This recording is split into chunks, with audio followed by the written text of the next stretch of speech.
8월 18일 금요일입니다. 항상 말씀으로 인도하여 주신 은혜에 감사하며 오늘도 말씀으로 은혜 받으시기를 바랍니다. 오늘 함께 묵상할 말씀은요, 사도행전 23장 12절에서 30절입니다.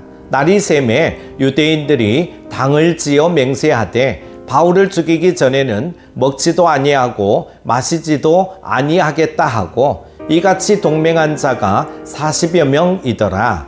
대제사장들과 장로들에게 가서 말하되 우리가 바울을 죽이기 전에는 아무것도 먹지 않기로 굳게 맹세하였으니 이제 너희는 그의 사실을 더 자세히 물어보려는 척하면서 공회와 함께 천부장에게 청하여 바울을 너희에게로 데리고 내려오게 하라. 우리는 그가 가까이 오기 전에 죽이기로 준비하였노라 하더니 바울의 생질이 그들이 매복하여 있다함을 듣고 와서 영내에 들어가 바울에게 알린지라.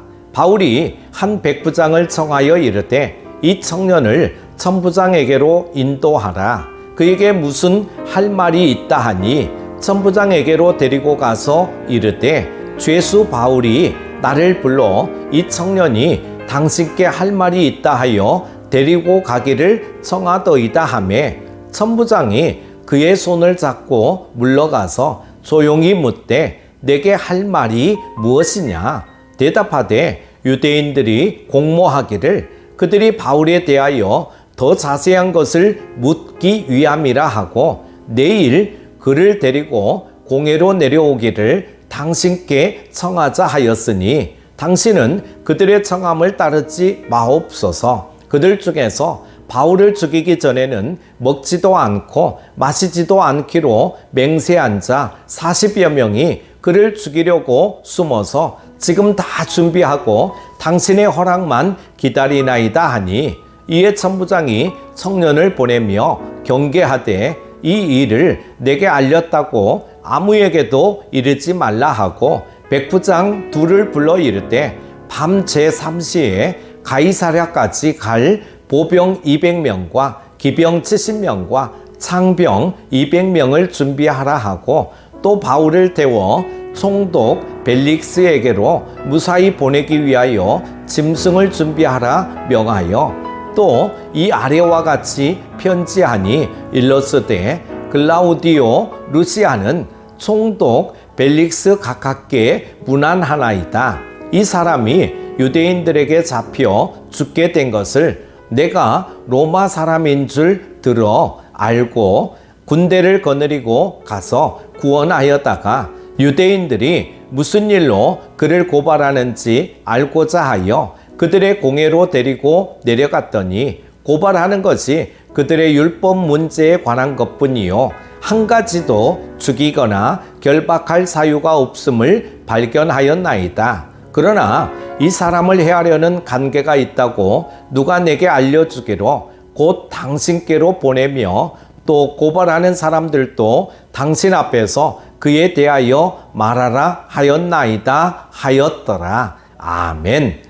구약시대부터 오늘날에 이르기까지 하나님의 말씀을 전하는 사역자들을 향한 박해는 언제나 있었습니다. 그럼에도 하나님의 나라는 확장되고 있습니다. 우리는 사탄이 복음을 대적하더라도 결국 하나님의 나라가 승리할 것임을 확신하고 복음을 전하는 일에 위축되지 말아야 합니다. 유대인들은 바울을 합법적 재판을 통해 제거하려 했으나 여의치 않게 되자 불법으로 바울을 살해할 계획을 세웁니다. 유대인들 중 40여 명은 당을 지어 바울을 죽이기 전에는 먹지도 마시지도 않겠다고 결의합니다. 그들은 바울을 속여 그가 전하는 도에 대하여 물어볼 것이 있다고 유인하여 바울을 살해할 작전을 세웠습니다.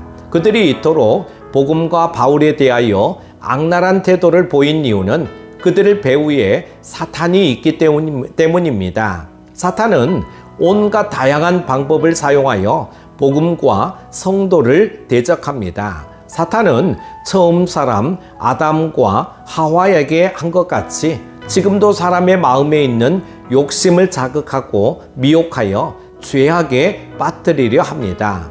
우리가 죄의 유혹에 넘어가 시험에 빠지면 자동적으로 하나님과 멀어지게 되기 때문이죠. 또한 유대인들이 시도했던 것처럼 합법적인 방법을 가장하여 거짓으로 성도를 정죄하여 회치려고 합니다. 사탄은 이와 같은 방법으로 예수님이 십자가의 처형을 당하게 했습니다. 모든 것이 여의치 않을 때에는 바울에게 하듯이 악한 자들을 통해 직접 무력으로 제거하려고 시도합니다. 그러나 그 모든 사탄의 관계도 하나님이 허락하지 않으시면 실패로 돌아갈 수밖에 없습니다. 하나님은 이 세상뿐 아니라 영적 세계에서 일어나는 모든 것을 아시고 다스리시는 주권자이시기 때문입니다. 그러므로 우리는 사탄의 어떠한 도전과 박해도 두려워하지 말고 하나님이 명령하신 사명만을 충성스럽게 감당해야 할 줄로 믿습니다.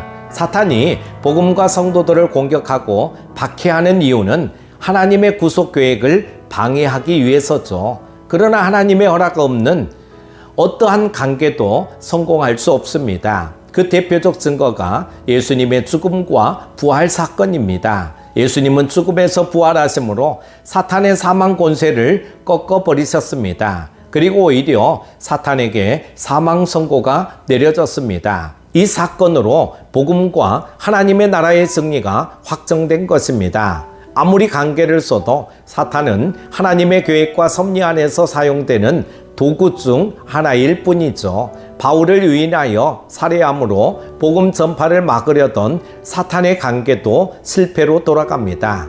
바울의 조카가 유대인들의 계획을 알게 되어 로마 군사에 알린 결과 천부장은 470명의 군사를 동원해 바울이 가이사라로 가는 길을 호위하도록 조치하죠. 바울이 로마 시민이었기 때문에 로마 병사들은 바울을 지켜야 할 의무가 있었던 것입니다. 하나님은 모든 상황을 이용하셔서 바울을 대적들로부터 지켜주셨습니다. 바울에게는 가이사 황제 앞에서 복음을 전해야 할 사명이 남아 있었기 때문입니다. 후에 바울이 로마로 이송되는 과정에서 풍랑을 만나 위험에 처했을 때도 하나님은 바울이 가이사 앞에 서야 하므로 바울과 동행자들을 지켜주실 것을 약속하십니다. 사탄이 아무리 방해를 해도 결국엔 하나님의 계획과 뜻이 이루어집니다. 그러므로 우리는 주님이 맡기신 사명을 감당할 때 어떠한 위협과 박해도 두려워하지 말고 오직 하나님의 뜻만을 이루기 위해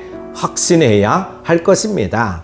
사랑하는 큐티 가족 여러분, 하나님은 하나님의 뜻에 합당하게 행하는 자를 위하시고 그를 지키시기 위해 세상의 모든 것을 다 사용하신다는 사실을 깨닫고 하나님의 뜻에 합당한 삶을 살아가시기를 축복합니다. 기도합니다.